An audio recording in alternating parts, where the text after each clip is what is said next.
Siguiendo con la broma de fútbol. Hacía meses que no tenía noticias de dos amistades que tengo en México y el día del partido, que yo ya estaba descansando, recibo un mensaje y 44 y un mensaje y 45 que dice gol de una persona de México y yo con España de otra persona de México y digo, mira, así que parece ser que ese partido fue importantísimo, y yo me lo perdí. Bueno, pues siguiendo con este libro que hemos querido compartir, que Jordi me dejó para leer y que me gustó mucho, y le sugerí que podíamos compartirlo con la iglesia. El libro de Timothy Keller, titulado Dioses que fallan. Entonces, en este libro se expresan pues tipos de idolatría. En el libro se resume un poquito por los comunes, amor, fama, dinero, y los sutiles, le he llamado yo, ¿no? Que el nivel de estudios, la familia, las amistades, la línea teológica, la línea política. Resumiendo, cuando se le da a algo un valor por encima de Dios. Un poquito ese era el resumen. Jordi nos compartió de ídolos personales, intelectuales, culturales y religiosos, que están muy bien esquematizado. Y nos hizo un paralelo entre la persona de Jonás y Jesús. Y cómo respondieron ellos ante la obediencia, cuál fue su respuesta ante ese momento en el que ambos tuvieron que obedecer y actuaron distinto. Y nos presentó dos fotografías de famosos. Y preguntó que quiénes eran y pues algunos de vosotros sabíais exactamente quiénes eran estos dos futbolistas. Así que yo voy a comenzar esta segunda parte del libro partiendo de la figura de un tercer famoso, pero más de mi estilo, ¿vale? Que va a ser Wally. Wally para mí es famoso. ¿Alguien conoce a Wally? Bien. Dentro de este póster o mural hay un personaje llamado Wally y está en medio de todas estas distracciones de colores, de figuras, de objetos. Este póster nos ilustra con claridad las múltiples e inimaginables distracciones que pueden surgir a nuestro alrededor para que no podamos ver lo más importante, que en nuestro caso, Jesús o la figura de Dios. Y es un póster que lo ilustra perfectamente, porque nuestra vida está llena y rodeada, para nada exagerado, de todos estos pequeños colores, figuras, objetos, personas que llaman nuestra atención para que nos desviemos de la figura más importante, de nuestro Dios. Con esta ilustración vamos a comenzar esta segunda parte del libro titulado la segunda parte titulada El final de los dioses falsos. Alguien dijo: los ídolos están presentes en todas las habitaciones de nuestra casa. Así que yo he querido poner a cada habitación un nombre. La habitación de yo sé lo que sé.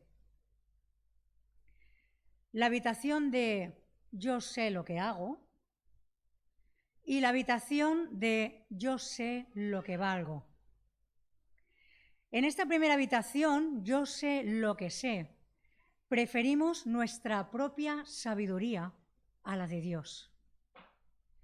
Yo sé cómo se dirige mi vida. Yo sé cómo se dirige mi familia. Yo sé cómo se dirige mi economía. Yo sé qué necesita la Iglesia. En nuestra segunda habitación de yo sé lo que hago, preferimos nuestros deseos a la voluntad divina. Yo sé que ese chico es para mí. Yo sé que esa chica es para mí. Yo sé cuántos seguidores tengo que tener en redes sociales. Yo sé el cargo que tengo que alcanzar en mi trabajo. Y en nuestra tercera habitación preferimos, que es la habitación de yo sé lo que valgo, preferimos nuestra reputación al honor de Dios. Puedo tener la capacidad de vivir sin saber tanto, sin tener la respuesta de todo, ¿verdad? Sin esa sabiduría, sin querer tener la razón. Incluso puedo tener la capacidad de vivir y de soportar no tener lo que quiero. Pero en esta tercera habitación es más complicada, porque no somos capaces de vivir sin tener valor. Nos preocupamos más por el descontento delante de los hombres, por frustrar, decepcionar a los hombres, que por el descontento de Dios hacia nosotros. Esta habitación es más difícil. Y me temo que a menudo, pues, es la que más distracciones, ¿verdad?, tiene. El corazón humano entonces es como una cadena de montaje de ídolos para suplir estas tres preguntas, ¿vale? Yo sé lo que sé, yo sé lo que quiero, lo que hago y yo sé lo que valgo.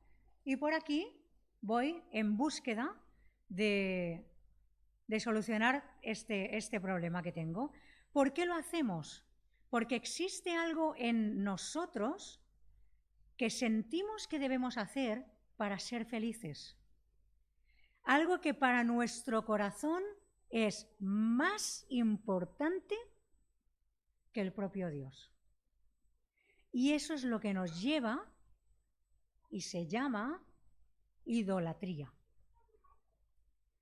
En los 10 mandamientos, y si quieres, Aitor, buscar Éxodo 20, versículo 3, la idolatría ocupa el primer lugar.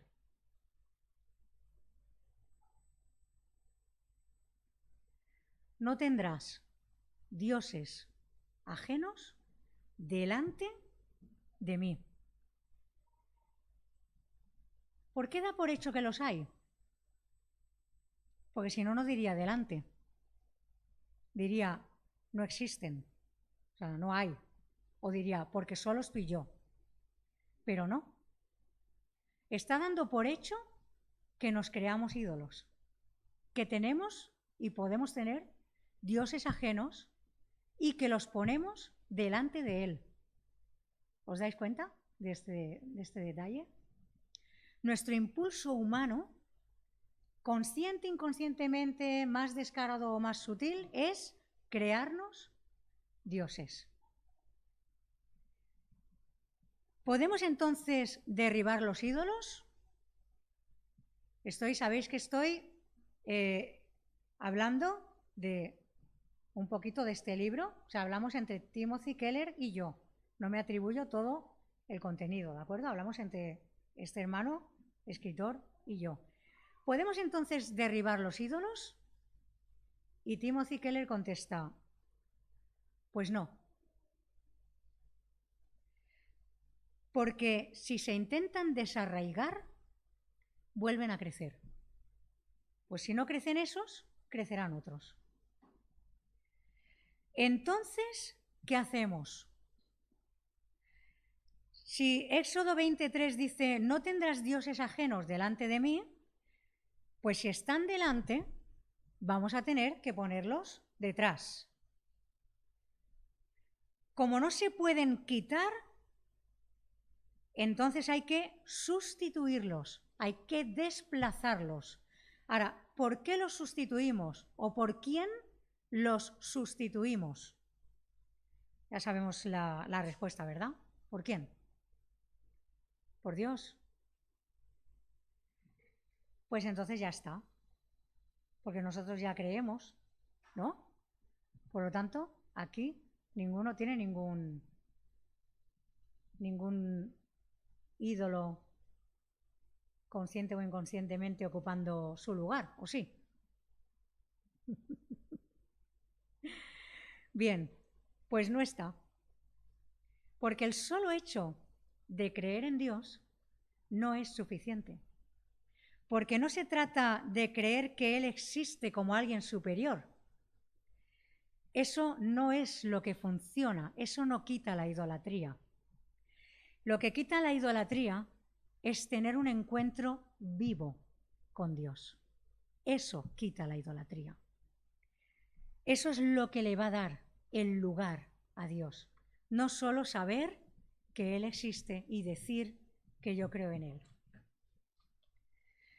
Y tenemos un ejemplo de un personaje en Génesis 32, del 24 al 28, que nos da un ejemplo de cómo tener ese encuentro con Él. Génesis 32, del 24 al 28. Ahora saldrá.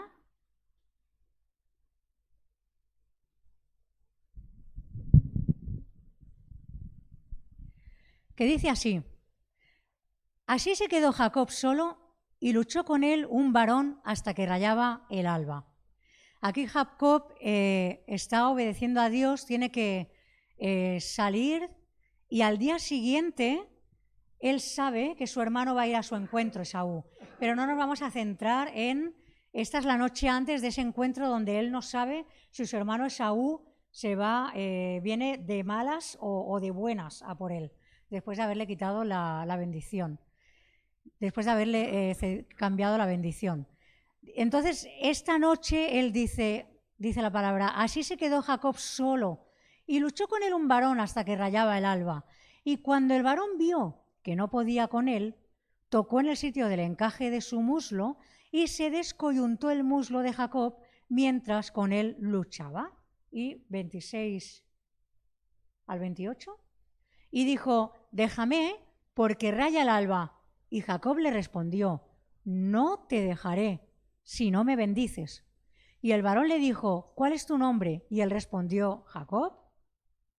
Y el varón le dijo, no se dirá más tu nombre Jacob, sino Israel, porque has luchado con Dios y con los hombres y has vencido. Aquí vemos que en este encuentro de Jacob con Dios, ¿cuál es el centro del encuentro? La bendición. La bendición de Dios. Jacob podía haber huido después de ser lesionado, haber dicho al revés, haberle dicho, déjame ir. Pero no hizo eso. Dijo, no te dejo ir. ¿Veis la diferencia? Nosotros nos pasamos la vida sin saberlo buscando la bendición en lugares equivocados. En lo que yo sé, en lo que yo ya lo hago bien, en lo que yo sé cuánto valgo. Jacob dejó que el toque de Dios lo pusiera en su lugar. Vuelve el versículo 25. Cuando el varón vio que no podía con él, tocó el sitio del encaje de su muslo y se descoyuntó el muslo de Jacob mientras con él luchaba. El toque de Dios lo puso en su lugar y le dio un enfoque correcto. Y entonces él le responde, no te dejaré si no me bendices, a pesar de que lo había lesionado. ¿Sabéis? A veces la vida se convierte en un largo combate para que alguien nos bendiga. Solo hay una bendición que hace que los ídolos sean innecesarios. Una bendición que los lleva detrás, que los desplaza. La bendición de Dios que viene de un encuentro vivo con Él, que viene del toque de Dios. Permitidme sacar una moraleja. Un toquecito de Dios puede dejarme cojo de por vida. Pero muchas de las personas más bendecidas por Dios cojean. No huyeron de un encuentro vivo con Él.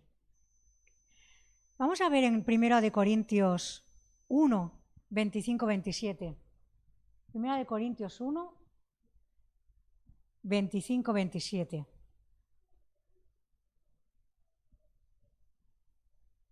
Porque lo insensato de Dios es más sabio que los hombres, y lo débil de Dios es más fuerte que los hombres. Pues mirad, hermanos, vuestra vocación, que no sois muchos sabios según la carne, ni muchos poderosos, ni muchos nobles, sino que lo necio del mundo escogió Dios para avergonzar a los sabios, y lo débil del mundo escogió Dios para avergonzar a lo fuerte. No importa la cojera, si hemos tenido el toque de Dios. No importa la cojera, si hemos luchado para tener un encuentro con Él, no con ninguna distracción a nuestro alrededor. No importa esa cojera, porque lo necio es lo que Él escoge, lo que Él se va a gloriar. Y a menudo hace falta una experiencia de debilidad aplastante para descubrir por fin la bendición. Esa es nuestra búsqueda, la bendición de Dios. ¿Podemos entonces derribar los ídolos? No. Pero sí sustituir por aquel que debe estar delante, por un encuentro que pone en su lugar todas las cosas. ¿Cómo identifico entonces o sustituyo mis ídolos? Porque a veces no somos, ¿verdad? Estamos un poco metidos en el barullo de todas las cosas y no somos conscientes. Entonces, ¿cómo desmantelo, cómo pongo en evidencia a estos dioses falsos que hay en mi corazón, en mi casa? Timothy Keller presenta una reflexión muy buena para responder a esta pregunta, pero no voy a explicar esta parte porque quiero animaros a leer el libro. Pero es una reflexión muy interesante a la que le dedica un capítulo. Pero yo he encontrado una pregunta clave. Una única pregunta en cuya respuesta no hay error. Una pregunta fácil de recordar. Y esta pregunta nos va a decir si Dios está delante o detrás. ¿Y ocupando qué lugar? Y la pregunta es, ¿me lo das?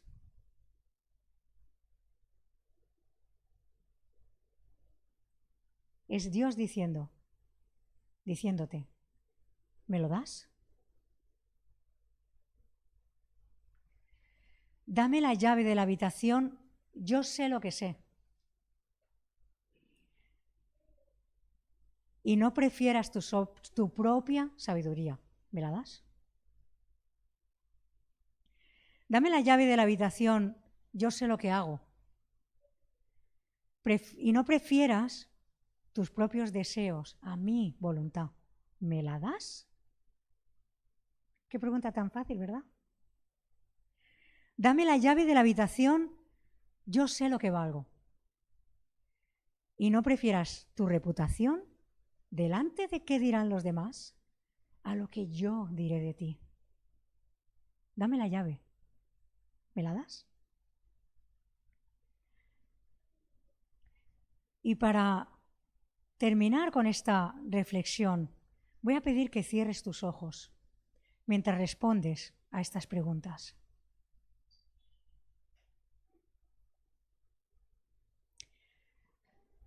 Padre, voy a pedir que tu Espíritu Santo muestre a cada uno de nosotros si hay un ídolo o más que ocupan tu lugar, que tienen que ya ir detrás o desaparecer si es posible.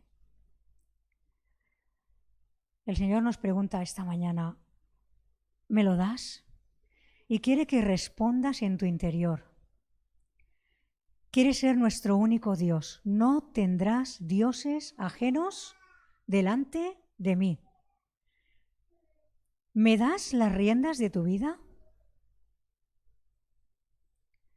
¿Me das tus planes? ¿Tus decisiones? ¿Me das tu economía? ¿Me devuelves el bonaria? ¿Me das las riendas de la iglesia? ¿Me das a tu novio? ¿Me das a tu novia? ¿Me das tu canal, tu fama en redes sociales? ¿Me das tu título? ¿Tu cargo en la iglesia? ¿Tu cargo en tu trabajo o aquel al que quieres alcanzar? ¿Me das tu orgullo? ¿Me das tu complejo? ¿Tus miedos? Que nuestra respuesta sea un sí, sí, sí. Toma tu lugar, sin duda. Sí. Que el Señor nos bendiga.